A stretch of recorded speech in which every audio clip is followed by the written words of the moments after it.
talk about war in the Middle East. All the king's horses and all the king's men are screaming about the idea that President Trump wants to send or bring home the 2,000 or so troops in Syria that are currently based there. Now, of course, the first question I have is how many Americans knew there were troops in Syria before President Trump announced he was bringing them home? How many Americans knew that there were troops there? And even more importantly, how many Americans knew what their goal and their mission is? And I guarantee you, not too many, and I guarantee you, just as few commentators and politicians criticizing the president for wanting to do what he's generally promised, is to pull back the U.S. from these endless wars that don't protect our national security by his lights. They didn't know what was going on there in Syria either. And I guarantee you, if Trump was trying to increase troops in Syria, they'd probably oppose him. Tries to pull him out, they're going to oppose him. But you know, I have the facts on Syria here that you may not know about.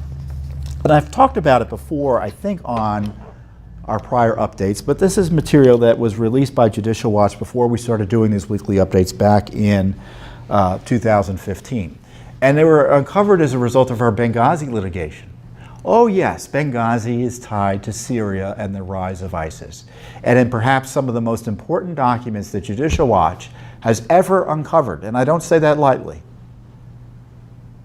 Judicial Watch will be, I think we're in our 25th year of operation next year.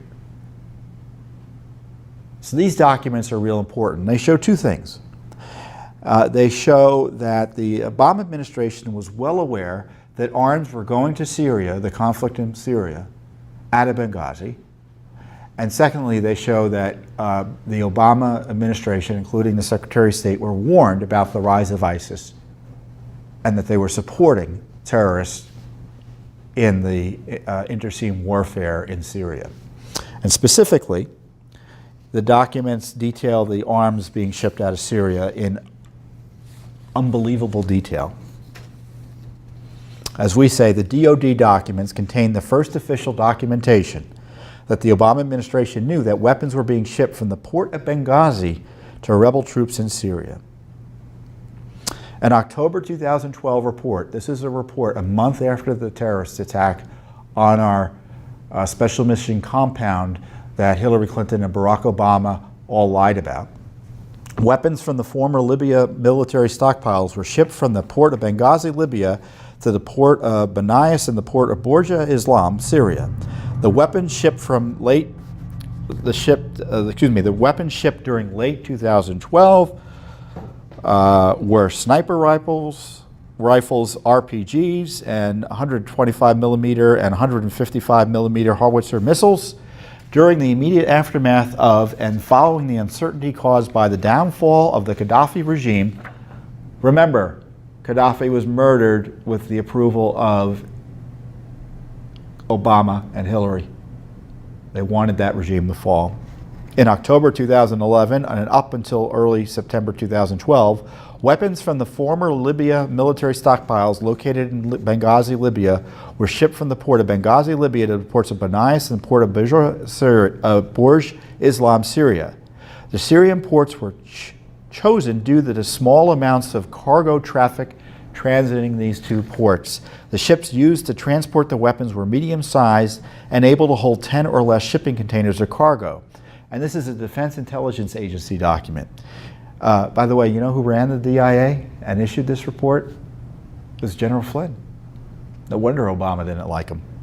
The weapons shipped from Syria during late August 2012, I said where I described the weapons, and they get into the numbers. The numbers for each weapon were estimated to be 500 sniper rifles, 100 RPG launchers with 300 total rounds, and approximately 400 howitzer missiles. In fact, I think it was in this document, they were able to describe the rooms in which they were stored. So what's unclear about this document is who was doing the shipping. Because many have alleged it was done with U.S. Obama administration support. Certainly the level of detail suggests that they were in a position to stop it in the least. But we'll see. Just wish someone would ask some questions on that, huh? Another DIA report shows that in August 2012, the same period, the U.S. was monitoring weapon flows from Benghazi to Syria. This report said the opposition in Syria was driven by al-Qaeda and other extremist Muslim groups. The growing sectarian direction of the war was predicted to have dire consequences for Iraq, which included the grave danger of the rise of ISIS.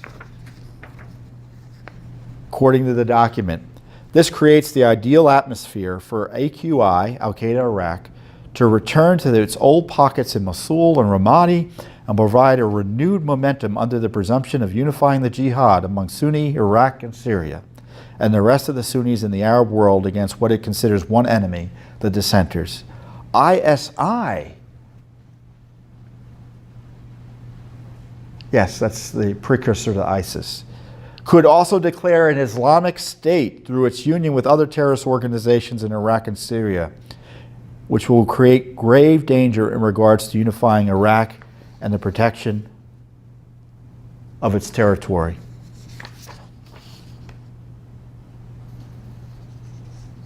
And one of the warnings was heavily blacked out.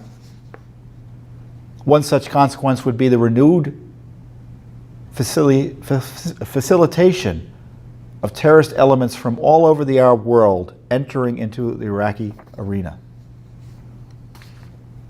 The DIA document demonstrates that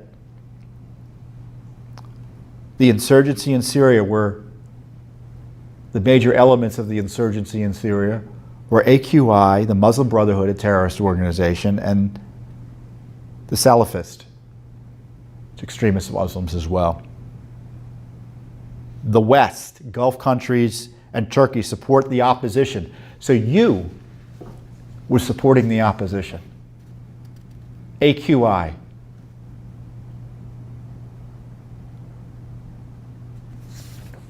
So these terrorists were supporting the Syrian opposition from the beginning, and the West was supporting them through Benghazi. That's how I read all of this. So what was going on is that there was this pullback of government forces at the border of Iraq and Syria. And into the chaos there, unpatrolled borders, see, when your border's out of control, things happen. ISIS crept in and asserted itself. AQI asserted itself. All predicted. This is what has been wrought, or was wrought, by the Obama administration. It led to all these refugee flows that we now hear about, and is what Trump has had to deal with since he's come into office. So the reason we're in Syria is because of Barack Obama and Hillary Clinton allowing the destruction of Libya by extremist radical forces. And it was a vehicle to get arms into Syria to increase pressure on the regime through terrorists. AQI.